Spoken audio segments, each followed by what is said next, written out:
Bueno, comenzamos. Buenas tardes a todo el mundo. Gracias por acercaros al Cuarto Real de Santo Domingo y muy amables por estar aquí presente hoy. Recibid un cordial saludo y bienvenido a nuestra charla sobre crimen y misterio en Granada. Soy José Luis Carretero Rosales, presidente del equipo Radio. Un placer contar con vuestra presencia esta tarde, la última actividad que va a ser de este año del equipo, ¿no? Y de nuestra asociación, ¿no? Con la que esperamos que disfrutéis tanto como nosotros hemos disfrutado preparándola, ¿no? En especial agradecemos al Cuarto Real de Santo Domingo por su entera disposición y genuino interés desde el principio en cedernos este maravilloso, por decirlo de alguna manera, porque nos encanta, marco sin parangón, este sitio tan especial, ¿no? Para nosotros es importante esta iniciativa, pues permite abrir espacio en Granada, donde el misterio, como ya sabéis todos los seguidores nuestros, lo hemos llevado a partir de 4 años para adelante, ¿no? Y ahora estamos dentro de Granada haciendo varios proyectos, ¿no?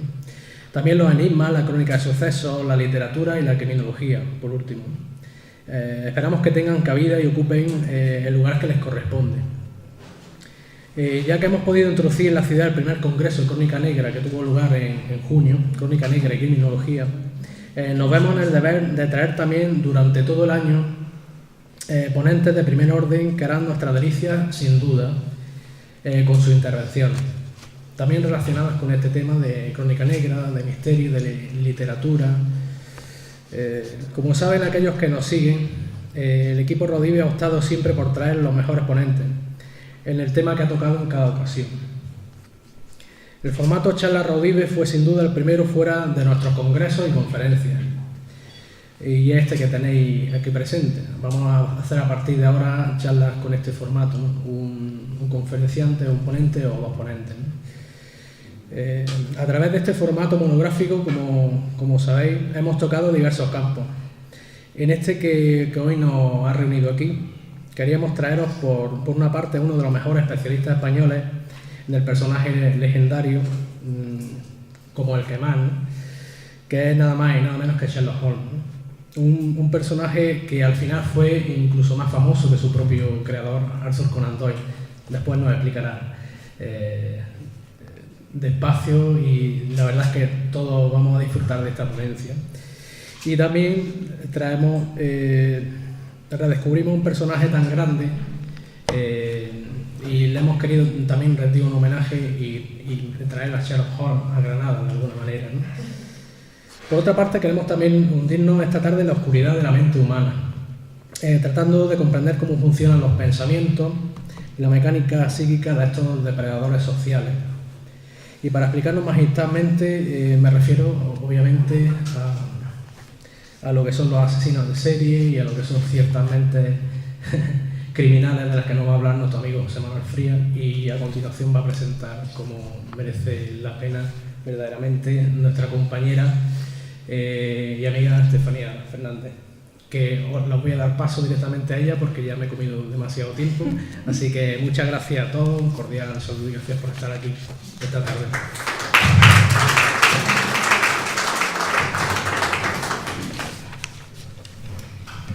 Hoy vamos a disfrutar de 2 investigadores y escritores del panorama español a los que queremos mucho y estamos muy agradecidos que estén aquí con todos nosotros. En el pasado Congreso de Criminología y Crónica Negra realzamos las cualidades y los valores de los periodistas de investigación, y nosotros como equipo Raudive pensamos que esas cualidades son compartidas por los investigadores y los escritores sobre todo. Esas horas de documentación, las investigaciones, la búsqueda exhaustiva de fuentes, el trabajo de redacción, de sintetizarlo todo para que llegue a ser publicado y para que llegue a todos vosotros, es un trabajo muy largo y muy duro. Y por ello tenemos que leer más. Tenemos que entender que la figura del investigador y el escritor es muy importante para la sociedad, porque ellos nos traen la información, ellos nos traen la historia, ellos nos traen los datos curiosos, información sobre personajes que conocemos o que no conocemos. ¿Qué sería de nosotros sin los antiguos cronistas? Porque ellos son los que nos han traído la historia y por ello lo conocemos todo. Por ello, a personas como Mariano y José Manuel tenemos que darles las gracias para que sigan con su trabajo y con su vocación. Voy a dar paso al primer ponente de la tarde, que va a ser José Manuel. Este malagueño lleva más de 20 años dedicándose al periodismo de investigación. Ha sido y es colaborador habitual en varios medios de comunicación, tanto en televisión como en radio y en prensa. Podemos verle en varias investigaciones, sobre todo en Cuarto Milenio, que lo hemos podido ver recientemente, y sobre todo podemos seguirle en su canal Pues el Alquimista. Actualmente participa también en radio en el programa La Noche de Adolfo Arjona en Canal COPE. Y además de todo esto, realiza unas visitas guiadas sobre crímenes en Málaga, en las que podemos destacar la de Rutas, Crímenes Málaga y Cortijo Jurado, muy interesante. Además, no podemos olvidar que es autor de varios libros, entre los que podemos destacar los que son sobre rutas en ciudades Málaga, Granada, Sevilla y Extremadura misteriosas. Destacamos también Tras las huellas de Fray Leopoldo de Alpandeire, Canción de cuna y Galería de asesinos sin alma. Hoy su ponencia lleva como título En la mente del asesino. Esta mente es todo un misterio. ¿Qué pasa dentro de ella para que una persona de un momento a otro se convierta en un asesino? Vamos a ver qué nos cuenta José Manuel. La mejor manera pues, ha sido como la ha hecho él, investigando sobre la vida de estos psycho killers. Nos va a hablar de varios de ellos. Aquí tenemos algunos libros donde él ha podido hablar de ellos y sobre todo el último, que va a ser el protagonista en parte de su ponencia, que es H.H. Holmes, El Hotel de los Horrores. Así que sin más, doy paso a nuestro ponente, José Manuel. Un aplauso.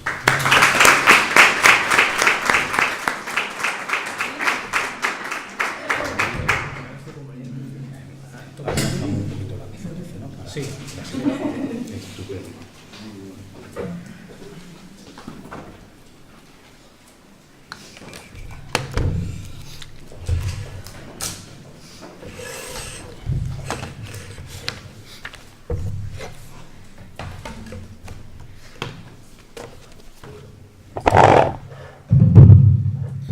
¿Qué tal? Buenas tardes a todos, bienvenidos. Ante todo quiero agradecer por supuesto a mis compañeros del Grupo Raudive que me hayan invitado a dar esta ponencia y a todos vosotros por estar aquí. Hoy vamos a hablar de criminología, vamos a hablar de crónica negra. Entiendo que es una temática que también os atrae, por eso estáis aquí. Yo creo que a casi todo el mundo, porque aprender de la criminología nos permite aprender de ese gran misterio que es la mente humana, ¿no? Saber cómo de la noche a la mañana una persona que aparentemente es normal se puede convertir en un asesino, puede llegar a matar a un semejante. Eso en cierto modo es una especie de aberración social o de aberración antropológica, porque el ser humano desde la prehistoria ha tendido siempre a lo contrario, ha tendido a unirse, a formar grupos humanos, a formar tribus, a formar civilizaciones, para intentar afrontar los problemas de una manera un tanto multidisciplinar, ¿no? Con lo cual el hecho de matar a una persona sin un motivo concreto, aquí no hablamos del asesino casual que mata por algo concreto, sino la persona que mata a otra sin que siquiera conozca a la víctima, es algo extraño, es una especie de aberración. De hecho, yo creo que si metiéramos, por ejemplo, en esta habitación a dos perros hambrientos y cerramos todas las puertas, es posible que al final se coman el uno al otro en el momento en el que ya no puedan más. Si metemos a dos personas, intentarán escapar, porque es posible que uno tenga que ayudar al otro porque la salida esté arriba. Luego igual si no pueden escapar se comen también, pero incluso en ese caso siempre hay una tendencia social que impide a algunas personas hacer daño de esa manera a un semejante. Por eso es curioso aprender de la criminología y saber cuáles son sobre todo los ingredientes, los resortes que saltan en una mente humana para que pueda llegar a matar a un semejante. Hoy vamos a hacer un recorrido por algunos de esos personajes. Los he tratado en algunos de mis libros, siempre intentando huir del morbo, ¿no? Ese morbo que es natural en el ser humano, pero que creo que no es ni siquiera necesario. Es cierto que en libros como Galería de asesinos sin alma o como El Hotel de los Horrores, al final tienes que describir situaciones que son absolutamente espantosas, pero siempre he intentado huir de ese morbo. Así que vamos a hablar de algunos de esos personajes, vamos a hablar de los asesinos que nacen con ciertos problemas mentales que le empujan, a pesar de nacer y de tener una infancia completamente normal, al crimen, y de aquellos que se hacen, aquellas personas que han sufrido en su infancia situaciones bastante complicadas y que luego, curiosamente, cuando se convierten en adultos, intentan de alguna manera reproducir en los demás aquel sufrimiento que ellos han vivido en su infancia, ¿no? En muchos casos existe como una especie de gratificación psicológica, de gratificación incluso a veces sexual, ¿no?, cuando se cometen ese tipo de asesinatos. Así que vamos a hablar de algunos de ellos. Por ejemplo, podríamos empezar por un personaje llamado Albert Fish. Vamos a ir poniendo algunas fotografías de fondo.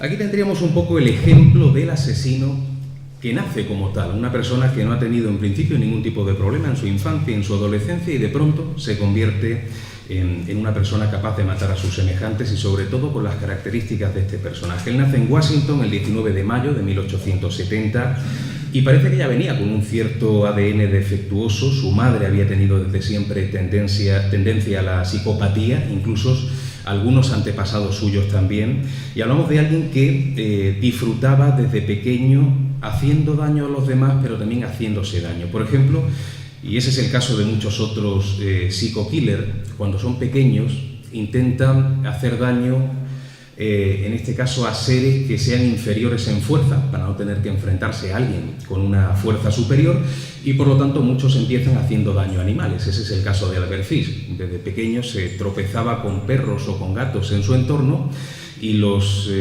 mataba, los mutilaba, escondía en su habitación fragmentos de aquellos animales, pero también disfrutaba haciéndose daño a sí mismo. De hecho, él fue ingresado desde pequeño en un orfanato, y parece que desde el principio los compañeros empezaron a acosarlo, empezaron a darle tremendas palizas, y él parece que lo buscaba, parece que se sentía bien, que tenía un cierto placer, ¿no?, en ese sentido, y buscaba que los demás le pegaran.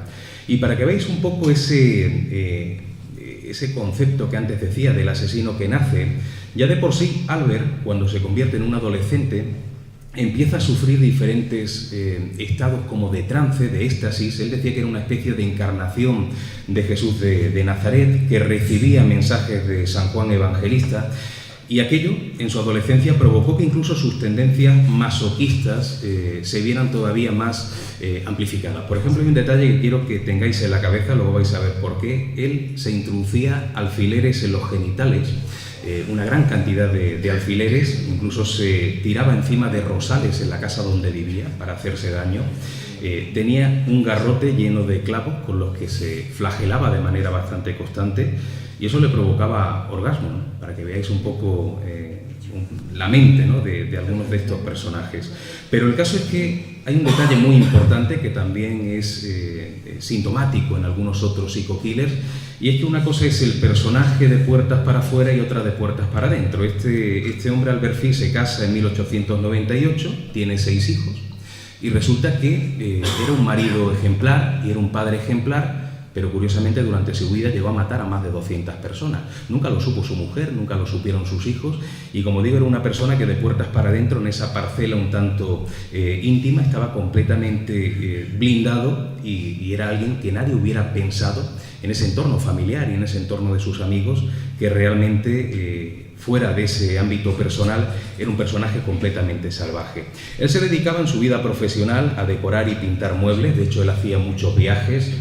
Curiosamente nunca regresaba al lugar al que había viajado, a la ciudad a la que había viajado. El motivo estaba en que solía abusar de niños en ese entorno y por eso nunca regresaba, para que no fuera identificado. Y os voy a hablar de las 2 primeras víctimas. Luego entraremos en algunos detalles un poco escabrosos de qué hizo con ella, pero la primera era un niño llamado Billy Gaffney. El 11 de febrero de 1927 este niño estaba jugando en la calle, en la zona de Brooklyn. De pronto aparece este anciano que, como estáis viendo en la fotografía, no concretamente en esta, que es el momento en el que fue ajusticiado, pero era un personaje casi con un cierto rostro venerable, ¿no?, de anciano bastante benévolo, y no le costó mucho trabajo convencer a aquel niño para que se fuera con él. Luego hablaremos de lo que le hizo.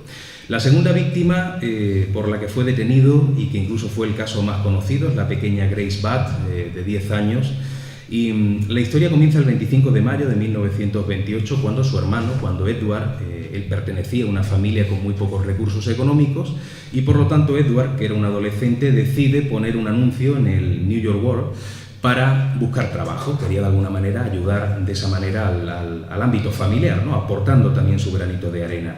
Y aparece un personaje, un supuesto granjero llamado Frank Howard, que le propone, a cambio de $15 semanales, trabajar en su granja. Ese anciano no se llamaba en realidad Frank, sino que es precisamente Albert Fish, y lo que buscaba era el secuestrar a esa niña. Luego entraremos además en esos detalles porque es bastante curioso. Cuando él visita a esta familia, lo que él pensaba en un primer momento era secuestrar a este adolescente, era matarlo, pero parece que se queda prendado de la niña, se queda prendado de la hermana, la secuestra de una manera muy disimulada porque él llega a entablar cierta amistad con el matrimonio, con los padres de estos dos niños, y en un momento determinado les propone el llevarse a su niña, a la pequeña Grace, a una fiesta supuestamente de su sobrina, aunque él no tenía sobrina. Los padres en principio no tenían por qué desconfiar, a fin de cuentas era la persona que había contratado a su hijo, dejan que la pequeña se marche, pero la pequeña nunca regresa.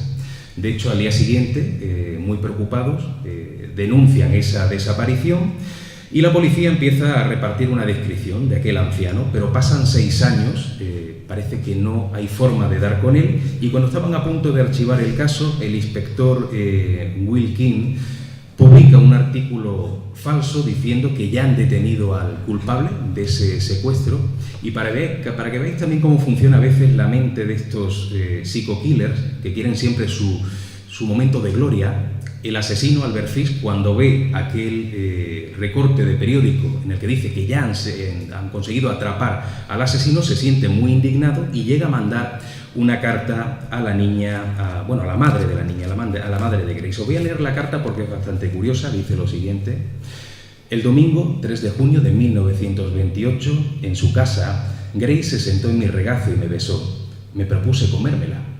Bajo el engaño de una fiesta, la llevé a una casa abandonada. Cuando me desnudé, ella se puso a llorar y trató de escapar. La sujeté y la desnudé por completo. Al verla patalear, la asfixié hasta la muerte. Luego la corté en pequeños pedazos para poder llevar la carne a mi casa. Guisé su rico y delicioso trasero. Tardé 9 días en consumir todo su cuerpo, pero no se preocupe, murió siendo virgen. El caso es que cometió un error porque en esta carta aparecía un símbolo de la Asociación de Socorros Mutuos de Choferes de Nueva York, y eso sirvió para que las autoridades rápidamente acudieran a esa asociación, dieran una especie de descripción, de retrato robot del personaje, y por lo tanto allí fue identificado en ese mismo momento, le dieron la dirección de ese hostal en el que él se hospedaba y fue detenido el 13 de diciembre de 1934. Él empieza a dar detalles de esos crímenes que había cometido durante toda su vida y fijaos si eran tan horripilantes que fue conocido desde ese momento como el vampiro de Brooklyn.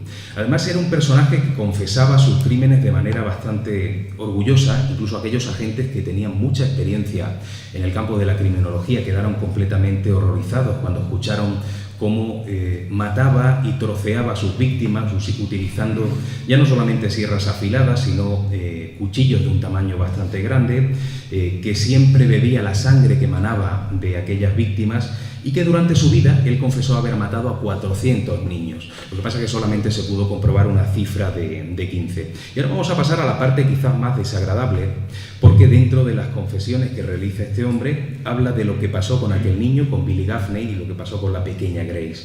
En el caso de Billy dice que lo ató, lo amordazó, empezó a flagelarlo hasta que comienza a sangrar, que empieza a beber la sangre que emana de esas heridas. Luego le arrancó la nariz, las orejas, la lengua, los ojos. Llega a cuchillarle incluso el vientre para también beber la sangre que iba emanando. Pero sobre todo hay una parte completamente terrible, que es cuando empieza a trocear al niño. De hecho, hace mucho hincapié en que le había cortado primero el pene, los testículos, las nalgas, que había freído todo aquello con cebollas y con zanahoria. Había hecho un guiso. Y concretaba en su descripción que las nalgas eran especialmente tiernas y jugosas. O sea, hablamos no solamente de un asesino, sino de una persona que se comía literalmente a sus víctimas. Y en el caso de esta familia, en la cual él pues, se convierte un poco en la persona que iba a contratar a Edward, al principio cuando él vio el anuncio de aquel adolescente que pedía trabajo y cuando lo conoció en persona, Su intención, y esto también lo comentó y lo confesó delante de las autoridades, era cortarle el pene y devorarlo.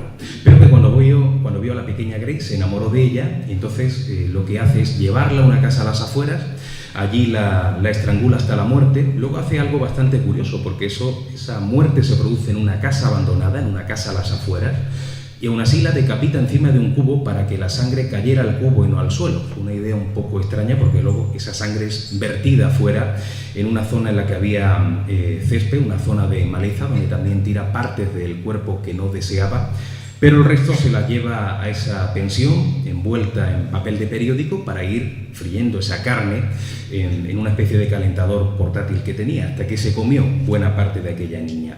Se produce su juicio el 11 de marzo de 1935 y a pesar de que es diagnosticado de psicosis paranoide, es condenado a muerte, algo que él además lo consideraba algo morboso. Él parece que tenía cierto interés en comprobar cómo era el momento de su propia muerte. De hecho, hubo un periodista que llegó a cubrir ese momento e hizo una descripción muy curiosa, que era la siguiente, dice, refiriéndose a este personaje, dice: sus ojos llorosos destellaron de alegría ante la idea de ser sometido a un calor mucho más intenso comparado con el que usualmente se quemaba para satisfacer su lujuria. Preguntó si estaría consciente en el momento de su muerte. Dijo que era el único placer que le faltaba, su propia muerte, el delicioso dolor de morir. Él fue ajusticiado en la silla eléctrica el 13 de enero de 1936 en el penal de Sing Sing, en Nueva York. ¿Y os acordáis de esos alfileres que le introducía los genitales? Lo comentaba antes. Pues el caso es que en el momento en el que activan la silla eléctrica hay un cortocircuito, se produce un cortocircuito por esos alfileres que tenían dentro, con lo cual saltan todos los fusibles. Es algo que no había pasado nunca en este penal, tuvieron que activarlos de nuevo y finalmente fue ajusticiado y sus restos se enterraron en la misma prisión. Nadie quería llevárselos, nadie quería reclamarlos, como es lógico, ¿no? Ahora vamos a hablar de un personaje que sería el ejemplo contrario.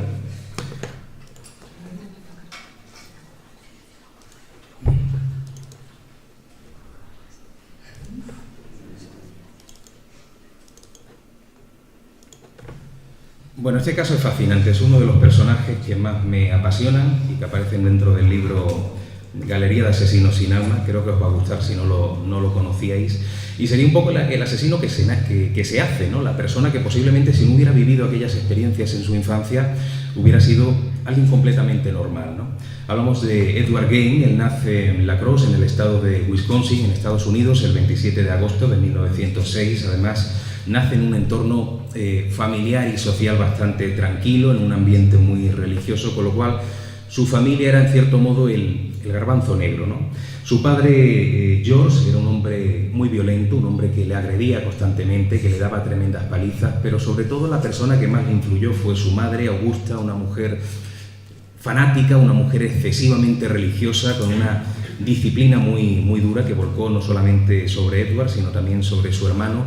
Pero el problema estaba en que primero nace su hermano Henry y la mujer, Augusta, estaba completamente obsesionada con tener una pareja, con tener una niña. Y cuando nace Edward parece que se siente completamente casi traicionada por aquel niño que no tenía absolutamente ninguna culpa de lo que había pasado, y desde ese momento empieza no solo ya a rechazarlo, sino también a intentar convertirlo en una niña, vistiéndolo de niña, haciéndole que acudiera al colegio con una falda. Ya podéis imaginar lo que eso provocaba en una escuela, que todos los niños se burlaran de él y que se convirtiera en un chaval pues casi sin contacto social, un chaval completamente retraído. Pero fijaos qué curioso, se produce ese complejo de Edipo, esa especie de amor-odio hacia la madre. Por una parte la odiaba porque por culpa de ella no tenía ni siquiera amigos y lo pasaba muy mal, pero también sentía una atracción que a veces rozaba casi lo sexual. El caso es que en el año 1903 esa familia, ese matrimonio, compra una granja en Plainfield, en el estado de Nueva Jersey, y allí empieza a obsesionarse por las matanzas, porque sus padres matan allí a los animales, a los cerdos, los abren en canal para luego vender la carne, y se lo encontraba muchas veces al pequeño Edward mirando a través de la rendija, de la puerta, del ojo de la cerradura, viendo cómo los padres llevaban a cabo esas matanzas, y miraba además con una cara completamente, en lugar de horrorizada, como le hubiera pasado a cualquier niño, miraba de una manera fascinadas, ¿no? Como si le fascinara el ver esa forma de descuartizar, ¿no? aquellos animales. En 1944 se produce un acontecimiento curioso, y es que muere su hermano Henry. Muere además en unas circunstancias bastante curiosas. Se produce un incendio a las afueras de la granja y tanto Henry como Edward acuden para intentar abrir las puertas a aquellos animales que estaban allí guardados. Y de pronto regresa Edward diciendo que no encuentra al hermano, que Henry se ha perdido. Y cuando lo localizan está muerto, con un golpe tremendo en la cabeza. Edward dice que seguramente pues habrá caído y se habrá pegado un golpe y eso provocó su muerte, pero se llegó a pensar tiempo después que él había matado al hermano, porque poco tiempo antes de ese incendio habían tenido una discusión muy grande, provocada además por su madre, y cabe la posibilidad de que fuera su primera víctima. Lo que pasa es que nunca lo sabremos, ¿no? Se produce otro acontecimiento, yo creo que importante en su vida, cuando en el año 1945, 5 años después de fallecer su padre, muere la madre, muere esa persona que lo había convertido en alguien completamente obsesivo, en una persona completamente enferma, pero que a la vez, como antes decía, tenía esa tendencia casi a la adoración con ella. Fallece ese año y él se convierte de pronto en una persona pues que vive solo, que no tiene absolutamente a nadie alrededor, ha muerto toda su familia, es un hombre de 39 años, enfermo mental, esquizofrénico y sobre todo sin llegar a saber si era hombre o mujer, porque llegó un punto en el que su madre lo trataba tanto como si fuera una niña, que él no tenía un concepto claro de su sexualidad, ¿no? Entonces, a partir de ese momento empiezan a ocurrir cosas muy llamativas en el entorno. Por ejemplo, el 8 de diciembre de 1954, en una taberna, la taberna de Mary Hogan, que era la dueña precisamente de ese establecimiento, una mañana el primer cliente que acude se encuentra con las puertas abiertas y cuando entra ve que hay un charco de sangre, la mujer no aparece por ningún lado, ese charco llega hasta la zona de aparcamientos y ahí desaparece, como si hubieran montado el cuerpo en un coche, en una furgoneta y se hubiera marchado. No se supo nada en aquel momento de quién era el culpable. Algo parecido ocurrió algunos años después, el 16 de noviembre de 1957, en la ferretería de Bernice Warden, una mujer que había enviudado algún tiempo atrás, y que también ocurre lo mismo. El primer cliente de esta ferretería se encuentra la ferretería abierta, todo un poco revuelto, y también una mancha de sangre en el lugar donde normalmente esta persona, Bernice, atendía a los clientes. Se empieza a descubrir lo que había detrás de todo este tipo de sucesos cuando un vecino de Edward Gain, Bob Hill, le pide el favor de que lo acompañe a comprar una batería para su furgoneta porque se la había quedado parada, y cuando pegan la puerta resulta que Edward abre con las manos completamente manchadas de sangre. Entonces, cuando le pregunta qué es lo que ha pasado, Edward dice que estaba troceando un animal para venderlo, pero claro, Bob se queda completamente sorprendido porque Edward nunca había realizado ese tipo de labores en su granja. Entonces, sospechando que quizás podría estar detrás de las desapariciones de esas dos mujeres, lo pone en conocimiento de las autoridades poco después y en un momento en el que Edward está fuera, acude la policía a su granja. Fijaos qué curioso, a partir de ese momento esa granja sería conocida como la mansión de los horrores y el propio personaje se convertiría en el carnicero de Plainfield, porque lo que se encuentran allí, y creo que estáis viendo algunas fotografías, son cráneos cortados de manera que servían como para cuencos de comida, como para poner sopa o algún otro tipo de alimentos. Había huesos metidos en cajas, había vísceras metidas en bolsas, cuerpos sin cabeza, que algunos de ellos estaban incluso, no sé si aparece alguna fotografía, en unas poleas y completamente abiertos en canal, como si Edward hubiera representado con aquellas mujeres a las que secuestraba y a las que luego asesinaba, aquellas matanzas que él veía cuando pequeño que realizaban sus padres. También se encontraron, por ejemplo, las cabezas de Mary y de Bernice, de tamaño pequeño, había conseguido empequeñecerlas, ¿no? Hay un proceso para hacerlos, pero luego sobre todo lo más llamativo era que había sillas, había lámparas y había prendas de vestir que estaban realizadas con piel humana. Sobre todo él estaba confeccionando, de ahí el hecho de que matara a tantas mujeres, una especie de traje de piel de mujer para él vestirse, para conseguir adquirir por fin una identidad sexual, en este caso femenina, para ser la mujer que nunca fue y que su madre hubiera querido que fuera. Incluso ya con la madre muerta él quería complacerla de esa manera, ¿no? Y empezó a confeccionar esa prenda. Y luego se encuentran las autoridades también por allí muchos libros de anatomía, libros que hablaban incluso del cambio de sexo. Estaba completamente obsesionado con esa temática.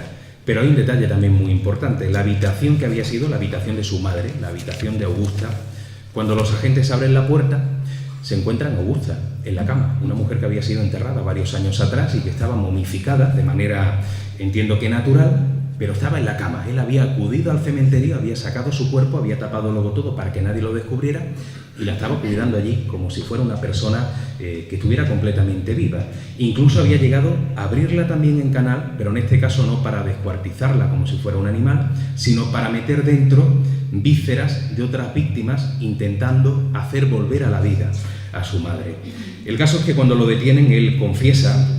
Y sobre todo se extrañan de que hubiera demasiados cuerpos en la casa cuando no había desaparecido tanta gente. Es cuando él confiesa que solía ir de manera bastante frecuente al cementerio, sobre todo cuando fallecía una mujer, antes de que el cuerpo entrara en un estado de descomposición. Él acudía a la necrópolis, sacaba ese cuerpo y empezaba a coger las partes que más falta le hacía, que era sobre todo la piel, ¿no? Y luego devolvía parte de ellos al cementerio. Por eso aparecían tantísimos cuerpos dentro de la casa. Rápidamente se le hace un estudio psiquiátrico a este personaje, se descubre que tiene un trastorno emocional bastante grande por culpa de la madre, pero que era un hombre muy inteligente, un hombre que tenía unos conocimientos de anatomía tremendos. Él había estudiado en profundidad la anatomía humana con esa intención de crear una especie de caparazón de piel que lo cubriera, y fue confinado en un psiquiátrico. Decía que como estaba impedido mentalmente no podía meterlo en una cárcel. Eso provocó las quejas ya no solamente de los familiares de la víctima, sino de toda la sociedad.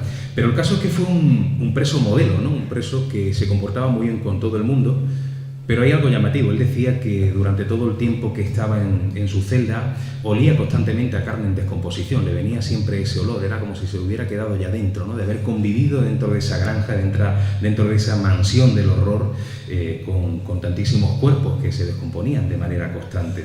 Él muere el 26 de julio de 1984 en ese hospital geriátrico en el que se encontraba hospedado de una insuficiencia respiratoria, y fue enterrado en el cementerio de la ciudad, y fue enterrado además muy cerca de Augusta, la persona que había destrozado por completo su vida, porque, repito, viendo que Edward era un hombre bastante inteligente, hubiera sido una persona completamente diferente a lo que fue si su madre no hubiera roto de alguna manera su futuro. Esta historia empezó a crear un cierto morbo en el entorno en el que ocurrió, sobre todo en Estados Unidos. De hecho, la furgoneta fue comprada por un personaje llamado Bunny Gibbon, y en la feria anual del condado, un año después de la muerte de este personaje, empezó a cobrar 25 centavos por cada persona que entrara a la furgoneta donde él trasladaba a los cuerpos, ¿no? Y de hecho parece que mucha gente disfrutaba subiéndose a aquella furgoneta, hasta que finalmente las autoridades confiscaron el vehículo para que no ocurriera aquello, ¿no? De hecho tenía un cartel muy grande que decía: "Móntese en el coche que transportaba los cuerpos", el coche de Edward Gain. Incluso se hacían chistes por aquel entonces, ¿no? Como él almacenaba muchos cuerpos en casa, había un chiste que decía, bueno, una frase que decía algo así como: ¿por qué en casa de Edward siempre estaba encendida la calefacción? Y decía que era para que a los muebles no se les pusiera la piel de gallina, ¿no? Aquellos muebles confeccionados con piel humana. Este caso es muy interesante porque inspiró a Robert Bloch para su libro Psicosis, que luego se convierte en esa famosa película de Alfred Hitchcock, e incluso también a Thomas Harris para El silencio de los corderos, ¿no? O sea que su vida dio para libros y dio para muchísimas películas. Vamos a cambiar de personaje. Vamos a hablar ahora de...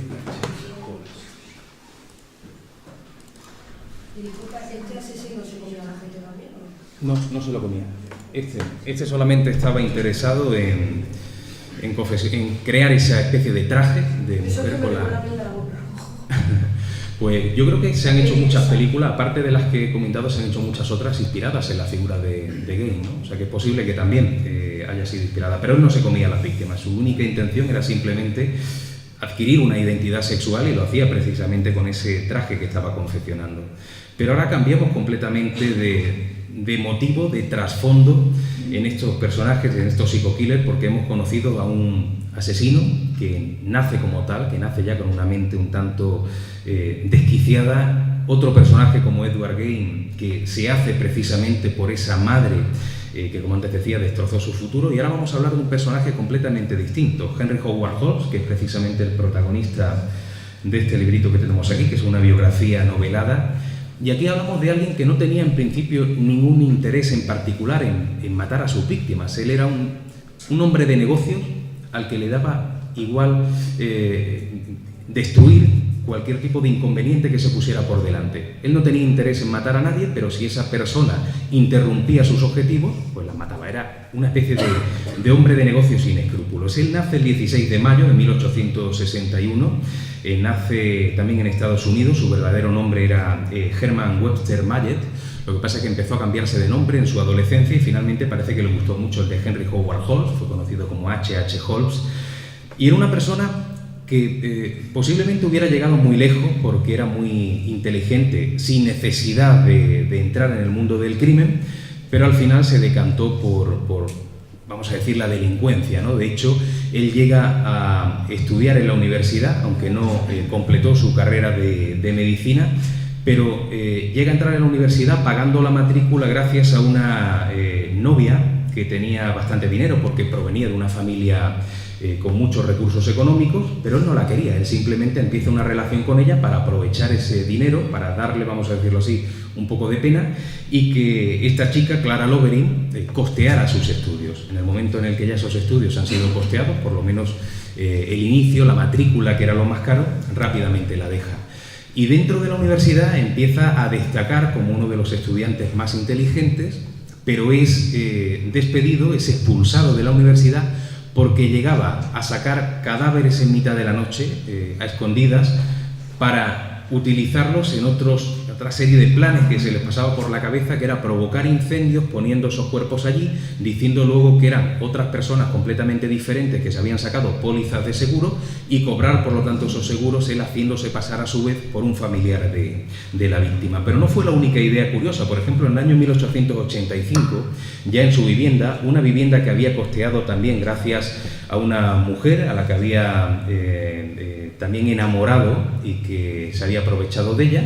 Una vez que adquiere la vivienda la deja completamente de lado, pero como digo, en el año 1885 pone un anuncio en el periódico diciendo que en el sótano de su casa se ha encontrado una veta de agua natural y que esa veta es de agua milagrosa, una especie de agua ya no solamente medicinal, sino que obraba prodigios.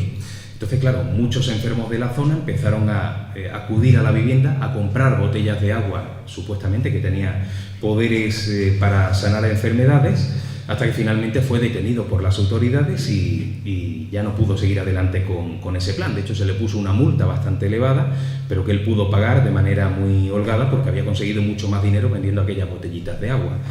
Muy poco tiempo después realiza también otro plan diciendo que ha descubierto en su casa otra veta, en este caso no de agua sino de gas, una veta de gas que él conseguía además transformar por medio de un aparato que había inventado, e incluso una empresa de gas llegó a comprarle la patente por una cantidad bastante elevada hasta que se dieron cuenta de que aquello también era una completa mentira.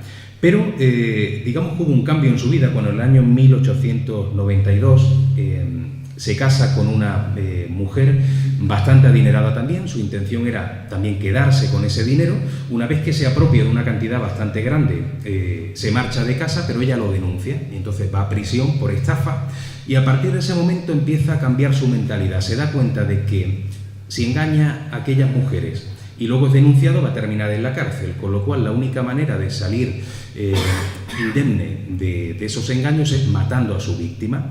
Y de esa forma es como empieza a engañar a muchísimas mujeres, empieza a adquirir un dinero bastante importante, pero sobre todo llega un momento en el año 1892 en el que empieza a cortejar a otra señora, en este caso Elizabeth Holton, una mujer que ha quedado viuda recientemente, que tiene una especie de farmacia, pero no farmacia como lo entendemos nosotros, sino también una especie de tienda donde se vendía todo tipo de productos, con lo cual era un negocio que daba bastantes beneficios. Él logra enamorarla, no llega a casarse, pero sí empiezan a vivir juntos, y al principio la intención de H.H. Holmes era simplemente el ir consiguiendo una cantidad económica importante a través de esta mujer, hasta que se da cuenta de que si consiguen matarla sin que nadie perciba que realmente el asesinado, él podría quedarse con esa farmacia y conseguir una cantidad de dinero todavía más elevada. Con lo cual a él no le importó para nada el quedar con Elizabeth un día que la farmacia estaba cerrada. Acude Elizabeth y acude también su hija pequeña, que tenía 7 u 8 años por aquel entonces. A las dos las mata a hachazos en la trastienda de la farmacia. Esos trozos de cuerpos completamente desmembrados, los mete en bolsa, los lleva a un vertedero, donde estuvo a punto además de ser descubierto por el guarda, que se acerca en ese momento para ver qué era lo que estaba tirando, y él dice simplemente que aquellos son despojos de una carnicería, y el guarda llega a abrir la bolsa y descubre que efectivamente son trozos de carne, y mientras tanto Holmes, rezando para que no abriera la bolsa donde estaba la cabeza, porque si no lo hubiera descubierto rápidamente, pero tuvo suerte. Y el caso es que a los clientes de aquella farmacia les dijo que Elizabeth y su hija se habían marchado a otra zona de los Estados Unidos por una enfermedad pulmonar de ella, y que se había ido a un entorno que le era mucho más favorable a nivel de salud, por el ambiente, pero que él se encargaba de la farmacia y que le iba a estar enviando dinero de manera constante. Con lo cual todo el mundo se creyó esa versión. De hecho, H.H. Holmes era un hombre, como habéis visto, con un buen porte, era un hombre que en principio no hacía pensar que escondía detrás un auténtico depredador, un asesino sin ningún tipo de escrúpulos. Ganó mucho dinero con aquella farmacia, y entre eso y algunos préstamos que pidió y que le concedieron sin ningún tipo de problemas, empieza a crear el sueño de su vida, sobre todo aquello con lo que había soñado en los últimos años, que era construir un hotel en Chicago, aprovechando además que coincidiera con la Exposición Universal del 1 de mayo de 1893, y un hotel destinado sobre todo a mujeres. No era que no se pudieran hospedar hombres, pero sobre todo él lo que intentaba es que hubiera muchas mujeres que se hospedaran allí, y para eso llegó a poner un anuncio en prensa en el que decía que dejaba las habitaciones a un precio muy barato a mujeres que a la vez costearan o trabajaran en ese hotel, pues ayudando en diferentes labores de limpieza, labores administrativas, y que podían ser pues trabajos muy temporales de pocos días o trabajos de varias semanas. Y eso provocó que un aluvión de mujeres necesitadas, evidentemente, no solamente ya de dinero, sino de un hospedaje barato, empezaran a hospedarse allí. Pero claro, no estamos hablando de un hotel normal, hablamos de un hotel que fue construido con una serie de conductos ocultos muy extraños, habitaciones secretas, conductos que además llevaban de una habitación a otra, falsas paredes, un subterráneo al que solamente se podía llegar a través de una habitación privada de H.H. Holmes, y en cuyo subterráneo había no solamente unos grandes bidones de ácido, sino también hornos, una sala conocida como el calabozo llena de máquinas de torturas. Y fijaos si era raro el plano de ese hotel que estáis viendo ahí, que tuvo que ser construido por diferentes cuadrillas de obreros a las que él contrataba durante unos cuantos días, luego lo despedía esa cuadrilla para que otra totalmente diferente realizara otra parte del hotel, de manera que no hubiera un solo obrero que conociera la totalidad del plano del hotel, ¿no? Porque hubiera sido muy sospechoso, sobre todo con el tema de los conductos que llevaban a diferentes habitaciones. ¿Qué es lo que él realizaba dentro del hotel? Llegó a matar a más de 300 mujeres. Lo que hacía era, cuando la mujer en particular a la que quería asesinar estaba durmiendo en mitad de la noche, y que además eran mujeres normalmente a las que él había cortejado, con las que había tenido además sexo, a las que muchas veces había convencido prometiendo un futuro matrimonio para que ellas dejaran a su nombre pues propiedades, cuentas bancarias, grandes cantidades de dinero, y una vez que conseguía eso, esa noche o bien gaseaba la habitación con una serie de conductos también en la parte alta de la habitación que llegaban hasta el subterráneo, donde había una máquina que generaba un gas adormecedor, o bien directamente se metía en la habitación a través de conductos que llevaban hasta el armario y le ponía en la cara a esa señora en particular un pañuelo con cloroformo. Una vez que había caído en ese estado de inconsciencia, trasladaba también a la mujer en particular de una manera muy discreta, también por medio de esos conductos ocultos, la llevaba a la zona de ese subterráneo, y o bien las tiraba a las piscinas de ácido, donde desaparecían prácticamente por completo, o bien las quemaba en hornos, ¿no? Incluso los huesos, una vez que ya se habían consumido, los arrojaba en contenedores a las afueras. De hecho, él confiesa haber matado a más de 300 mujeres, se pudo constatar que efectivamente desaparecieron muchas mujeres en la zona, pero nunca se pudieron encontrar los cuerpos. Era un hombre que realmente realizaba su trabajo de una manera pues, casi impecable. Lo del calabozo, sobre todo, esa habitación llena de máquinas de tortura, estaba enfocado a las mujeres que se resistían a poner a su nombre esas propiedades o esas cuentas bancarias, y él directamente las torturaba dentro de esa habitación. Una vez que conseguía pues los datos concretos de la cuenta, las claves, o conseguía obligarlas para que le firmara un documento donde dejaba todo a su nombre, era cuando las mataba. Podía haber seguido matando a muchísimas más mujeres, pero la ambición que él tenía parece que era incontenible. Y a pesar de que ya había conseguido una cantidad de dinero que le hubiera servido para vivir perfectamente bien el resto de su vida, y le hubiera sobrado incluso dinero, sigue planeando y sigue maquinando cosas. Va a visitar a un amigo que era una persona tan poco empática como él, que era Benjamín Pitezel, que era un hombre que en su juventud había, junto al propio H.H. Holmes, realizado diferentes actividades delictivas, y lo convence para que él se sacara un seguro de vida. Y le dice: oye, mira, si tú te sacas este seguro y te inscribes dentro de mi hotel en una habitación concreta, tú luego quítate de en medio, que yo voy a llevar a un cadáver de la Universidad de Medicina, entro por la noche, saco ese cadáver, lo pongo allí, pego fuego a la habitación, llamo a los bomberos y digo que la persona que ha fallecido es Benjamín Pitezel, y tu mujer va a cobrar ese dinero del seguro y lo repartimos, vamos 50-50, la mitad para ti, la mitad para mí.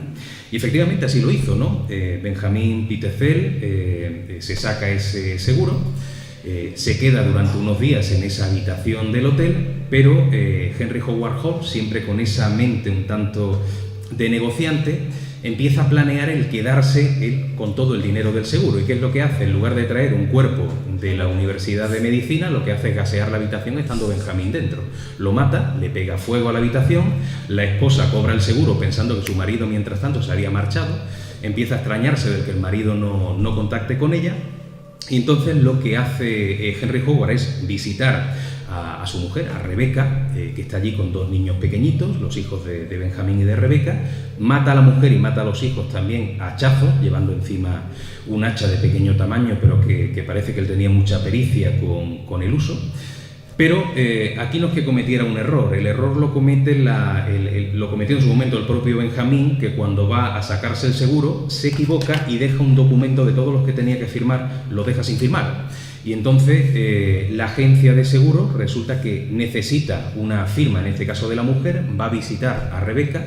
Rebeca no aparece por ningún lado, y cuando al final las autoridades deciden entrar a la casa a la fuerza, se encuentran su cadáver, ¿no? Entonces ponen rápidamente en busca y captura a este hombre, a Henry Howard Holmes. Es cuando además intentan penetrar dentro de ese, lo que sería conocido como el Hotel de los Horrores, consiguen el consentimiento y la autorización de un juez, y se encuentran con un espectáculo completamente dantesco, ¿no? Esos, como decía, esas especies de piscinas de ácido, esos hornos donde había fragmentos de cuerpos, montañas de despojos. Y mientras él se había marchado, hizo un periplo por Texas, por Denver, por Chicago, por diferentes lugares, intentando escapar de la justicia. Y también lo hubiera conseguido, porque era un hombre que, pues, de alguna forma tenía mucha inteligencia, había conseguido una cantidad de dinero bastante importante que él llevaba siempre encima, y de nuevo su mente de negociante vuelve a traicionarle, porque a pesar de todo el dinero que había custodiado a lo largo de su vida, decide alquilar un local, y ese local luego lo pone en venta, con lo cual ese alzamiento de bienes provoca que sea detenido por un simple alzamiento de bienes, pero que rápidamente descubran que ese era el personaje que había huido de Chicago, y rápidamente es detenido.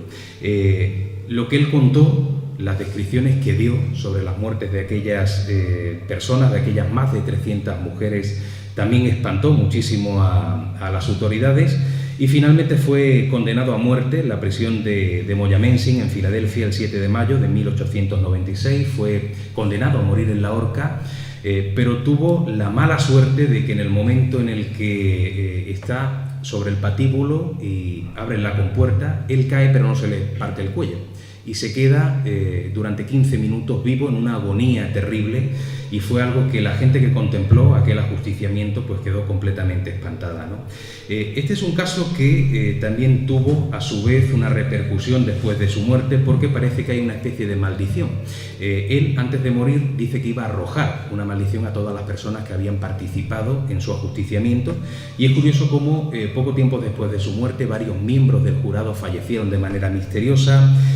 Uno de los doctores que diagnostica su enfermedad mental también tiene una muerte repentina. Uno de los celadores de la prisión de Moyamensin, que lo había agredido en varias ocasiones, igualmente tiene un final muy extraño. Y la oficina de la Fidelity, de esa mutua de seguros, en la que Benjamín había firmado los papeles, resulta que un buen día, poco tiempo después de este ajusticiamiento, se incendia de manera misteriosa. Por eso siempre, en torno a la gente que conoció a Henry Howard Holmes, siempre existió esa idea de una maldición, ¿no? De que después de muerto, Henry Howard Holmes estaba actuando desde el otro lado. Y hablamos de una historia que también ha inspirado al cine, a la literatura, películas, por ejemplo, como El Doctor de la Tortura, la película Depravado, El Diablo en la Ciudad Blanca, Gota Fatal. Es un caso que ha sido bastante llamativo y que para mí es uno de los casos más importantes que he podido investigar, y por eso he querido crear esa especie de biografía novelada. No sé cómo andamos de tiempo. Queda muy poquito tiempo, ¿no? Pues no sé si tenéis alguna pregunta, porque casos tengo por aquí algunos más, pero es posible que tengáis alguna duda sobre las historias que he comentado.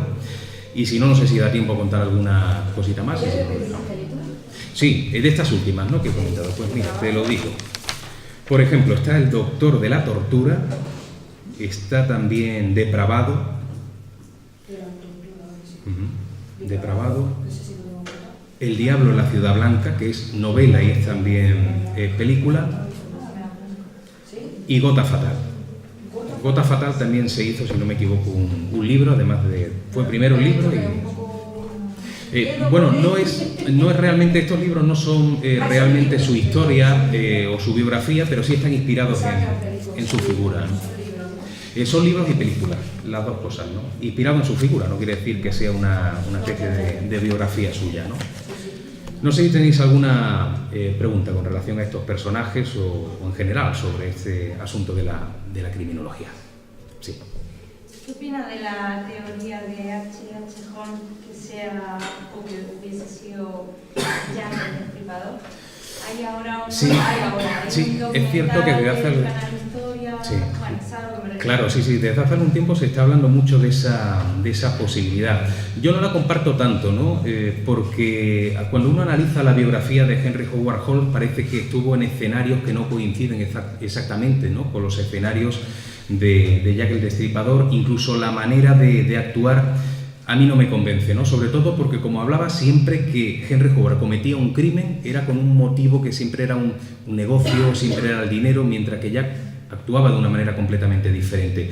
Por eso yo a Jack el Destripador, sea quien sea, se le puede considerar como una especie de psicópata, de persona que disfrutaba con la muerte de sus víctimas, pero es que no casa para nada, ¿no?, con la mentalidad de Henry Howard, que era un hombre que, como antes decía, era un negociante, ¿no? Era alguien al que no le interesaba para nada matar, y que si mataba era simplemente porque era una consecuencia de sus negocios, ¿no? Y ese es el motivo que me hace dudar de esa teoría, que efectivamente ahora se está moviendo bastante, se está hablando mucho de ella, ¿no? Pero yo, que he tenido que leerme muchísimos datos sobre este personaje para poder hacer su biografía, no me cuadra el talante, la manera de actuar de H.H. con la del Jack el Destripador, ¿no? Yo creo que no, sobre todo por eso, era sobre todo un negociante, ¿no? Una persona al que le valía cualquier tipo de acto, por muy aberrante que fuera, siempre que eso pues provocara que sus negocios fueran bien, ¿no? Sí. No sé si viene al caso la canción esta famosa de Hotel California, ¿puede tener alguna relación con eso? No, creo que no, porque si no seguramente lo hubiera... Sí. Hombre, con esta historia ocurre algo curioso, y es que yo creo que eso demuestra sobre todo el morbo de la gente, ¿no? Estamos hablando... Sí, pero que yo sepa no tiene ninguna relación. Lo que sí es curioso, y eso me lo ha recordado ahora cuando has comentado lo del hotel, para que veáis cómo es el morbo de la gente. Hablamos de un hotel donde han muerto más de 300 mujeres, ¿no? Sí. En el momento en el que Henry Howard es detenido, el hotel sigue en funcionamiento, pero con otro gerente, por supuesto. y la gente empieza a acudir en masa a hospedarse en este hotel porque les creaba morbo el estar en habitaciones donde habían sido masacradas y torturadas y asesinadas muchísimas mujeres, ¿no? Es bastante curioso, siguió funcionando e incluso tuvo mucho. ¿Sí? Pues es posible, lo que pasa es que en todas las biografías que he podido analizar y que aparecen películas y que aparecen libros que están inspirados, nunca ha aparecido esa canción, por eso no puedo decantarme a asegurarlo, ¿no? A tener la seguridad, ¿no? Sí. Tantos asesinos como has estado estudiando, digamos, ¿cuál es tu, entre comillas, favorito? ¿Cuál es el que más te pone los pelos de punta? Bueno, el caso de Edward Game me apasiona sobre todo por esa idea del traje, de ese traje de mujer que iba a cambiar de alguna manera su sexo, pero me quedaría también con uno que no me ha dado tiempo a comentar, un ruso, Andrei Chikatilo, porque este personaje también tenía la costumbre no solamente de matar a sus víctimas, sino también de comérselas, algo parecido a lo que hacía Albert Fish, pero en él hay un componente curioso. Este hombre era impotente. De hecho, él tuvo solamente 2 hijos en su vida de 2 relaciones sexuales con su esposa, no había podido tener más relaciones. De hecho, en su juventud, una de las veces que fue a abrazar a una chica, tuvo una eyaculación, entonces él a partir de ese momento empieza a obsesionarse, ¿no? con los problemas del sexo. Solamente conseguía llegar al orgasmo y tener erecciones cuando mataba de manera más brutal a sus víctimas, cuando se notaba que dominaba a la víctima, ¿no? En el momento mejor de darle 40 puñaladas a una chiquilla, ¿no? Y en ese momento conseguía esa erección que no había conseguido durante muchísimos años con su esposa, ¿no? Entonces ese componente de personaje con un problema mental grave que solamente se podía solucionar cuando ejercía ese dominio, me parece también, por una parte, espantoso, pero por otra parte fascinante, ¿no? Entonces Andrei Chikatilo me parece un personaje muy, muy, muy curioso. Durante el juicio tuvo que ser encerrado en una jaula porque intentaba atacar a la gente que estaba en esa sala de vistas, e incluso llegó a desnudarse, llegó a masturbarse delante del juez. Supongo que esa parte era un poco para que lo consideraran un hombre loco y fuera transmutada esa pena de muerte por una cadena perpetua, pero al final fue ajusticiado, fue tiroteado, fue matado de esa manera, pero sin impactar las balas en su cabeza, porque el cerebro fue comprado por una universidad para intentar encontrar en él el motivo de su psicopatía, cosa que por supuesto no se pudo descubrir. El cerebro era normal y corriente, ¿no? Así que ese es un personaje que me apasiona también, Andrei Chikatilo. ¿Y tu versión española? ¿Tu versión española del asesino? El personaje español, pues... hombre, hay muchos personajes curiosos que aparecen además en Galería de Asesinos sin Alma, desde casos recientes como el de José Bretón hasta el asesino de La Katana, que el joven... Quizás el de La Katana me llama la atención por esa obsesión que tenía el personaje con un juego que era Final Fantasy, con un personaje concreto dentro del juego, y cómo él se aísla completamente de la vida real, se crea su mundo y en ese mundo sobraba su familia, y encarnando el papel de ese personaje con una katana que había sido regalada por su propio padre, aniquila a toda la familia, incluso una hermana pequeñita que tenía un retraso mental, ¿no? O sea, es un personaje español que también me llama la atención por eso, ¿no? ¿Cómo puede alguien llegar a obsesionarse tanto con un personaje de ficción y llegar a encarnarlo de manera que cometió los mismos actos que cometía el personaje de ficción en el videojuego? Quizá era José Rabadán, el asesino de La Katana, sea uno de los más llamativos también de aquí de España. Sí. Yo quería saber si has estudiado alguna vez el personaje del perfume. ¿Cómo? El personaje del perfume, que hacía la esencia, ¿no? Sí, se han dado muchos casos de incluso asesinos que han actuado igual que el personaje de la película, que tenían obsesión por el tema del olor, ¿no? Pero dentro del libro de Galería de Asesinos sin Alma creo que no incluyo a ninguno, ¿no? Pero sí se han dado algunos otros casos, ¿no? De personas que estaban completamente obsesionadas, ya no solo por el olor, sino también por el sabor, gente que actuaba de esa manera. De hecho, hay un asesino muy curioso, ese sí lo incluyo, que es el asesino del Zodíaco en Estados Unidos, que parece que tenía una obsesión por el olor, pero el olor hormonal que nadie captaba y solamente él, porque él mata a sus víctimas a las que no conoce, son todas víctimas femeninas, mujeres que tenían la menstruación en ese momento, pero él sin saberlo, todas sus víctimas tenían la menstruación. Entonces se llegó a la conclusión médica, porque no existía ninguna otra conclusión, de que era capaz de captar ese olor hormonal, con lo cual tenía una especie de don que el resto de personas no tiene, ¿no? Quizás sería el personaje más parecido a la historia del perfume. Es otro personaje fascinante que han pasado, me aparece más de 40 años y todavía no se sabe quién es el asesino del Zodíaco, ¿no? Con lo cual ese sí es un crimen perfecto, el crimen que no se llega a descubrir, ¿no? Es un personaje también fascinante, al que no conocemos, un personaje anónimo, ¿no? Bueno, Tenemos por tiempo, vamos ya con algo. ¿no? Bueno, pues la última. A mí me gustaría saber hasta qué punto es cierto, ¿no?, que se comenta que la personalidad psicópata suele tener en común que tengan un trastorno obsesivo compulsivo. Sí, de hecho yo creo que hay que diferenciar bien lo que es el psico-killer del psicópata. Quiero decir, todos los psico-killers son psicópatas, pero no todos los psicópatas son psico-killers. De hecho, yo creo que en el fondo psicópatas somos todos en mayor o menor grado, y efectivamente el trastorno obsesivo-compulsivo es una psicopatía y yo creo que todos lo tenemos. Yo tengo la costumbre muchas veces, cuando voy incluso a una librería y veo que hay un libro que está doblado, lo pongo derecho. Una vez, no sé en qué tienda fue, me llegaron a preguntar a mí por un libro, pues pensaban que yo era el dueño de la tienda, porque los colocaba bien. Eso es una psicopatía. Todos en mayor o menor medida lo tenemos, ¿no? Entonces nunca hay que confundir al psico-killer, al asesino, con el psicópata, ¿no? Entonces, efectivamente, el trastorno obsesivo-compulsivo es una psicopatía en un grado muy bajo, ¿no? Si vas subiendo en ese grado ya te vas encontrando con gente pues mucho menos sociable, con gente que tiene sociopatía, hasta que finalmente sí puedes llegar a una psicopatía que te llegue a matar, que llegue a empujar a la persona a matar a un semejante. Pero yo entiendo, y lo he hablado con gente entendida en el campo de la psicología, de que psicópatas somos todos, ¿no? En mayor o menor medida, y todos tenemos nuestros trastornos obsesivos compulsivos, ¿no? Pero muy pocos psicópatas llegan a ser psico-killer, evidentemente, y por suerte. Y no quiere decir que todo el que haya vivido en su infancia abusos por parte de sus padres, de sus compañeros, se vayan a convertir en asesinos. Es un porcentaje mínimo. Habitualmente la gente que sufre esa infancia terrible intenta montar luego plataformas para defender a niños que estén en la misma situación, pero un porcentaje mínimo, un 0, algo, que no sé exactamente cuál es, pero que es muy ruidoso, que es la persona que intenta representar en su vida de adulto aquello que han vivido, ¿no? Pero psicópatas somos todos, ¿no? Bueno, sí, ya pues un aplauso fuerte para